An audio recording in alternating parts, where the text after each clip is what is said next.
হামলা করে আন্দোলন দমানো যাবে না মন্তব্য করেছেন এনসিপির আহ্বায়ক নাহিদ ইসলাম। তিনি বলেন, জুলাই গণহত্যার নির্দেশদাতা দিল্লিতে বসে আছে, তাকে বিচারের আওতায় আনতে হবে। মুন্সিগঞ্জের পথসভা থেকে এমন মন্তব্য এনসিপি নেতাদের। এ সময় নাহিদ বলেন, গোপালগঞ্জের সংঘর্ষ নিহতের দায় সরকার ও প্রশাসনকে নিতে হবে। দোষীদের গ্রেপ্তার না করলে আবার গোপালগঞ্জে পদযাত্রা করবে দলটি। সকাল থেকেই উৎসবের আবহ, খণ্ড খণ্ড মিছিল, পোস্টারে পোস্টারে ঠাসা মুন্সিগঞ্জ শহরের রাস্তা। দেশ গড়তে জুলাই পদযাত্রার 18তম দিনে কৃষি ব্যাংক মোড়ে জমায়েত হন এনসিপির নেতাকর্মীরা। কেন্দ্রীয় নেতৃত্বের উপস্থিতিতে দেখা যায় উচ্ছ্বাস।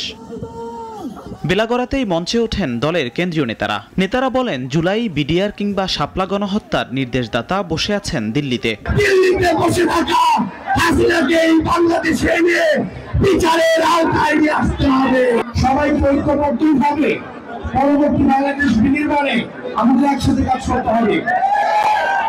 আমরা যে সংস্কার চাচ্ছি, ওই সংস্কার নির্দিষ্ট কোনো দলের পক্ষেও নয়, নির্দিষ্ট কোনো দলের বিপক্ষেও নয়। এনসিপি নেতারা বলেন, মুজিববাদ বিরোধী লড়াই চালিয়ে যেতে হবে সংগঠিতভাবে। সামনে আরও একটি লড়াই আসছে উল্লেখ করে সেই লড়াইয়ের প্রস্তুতির কথা বলেন দলটির আহ্বায়ক। আমরা জানি সামনে আমাদের আরেকটি লড়াই আসতেছে, আমরা সেই লড়াইয়ের প্রস্তুতি নিচ্ছি। আমরা জানি আমাদের লড়াই অনেক ফ্রন্টে করতে হবে।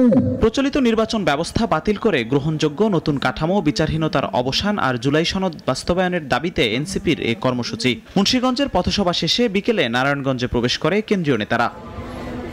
জিহাদুল ইসলাম, নাগরিক।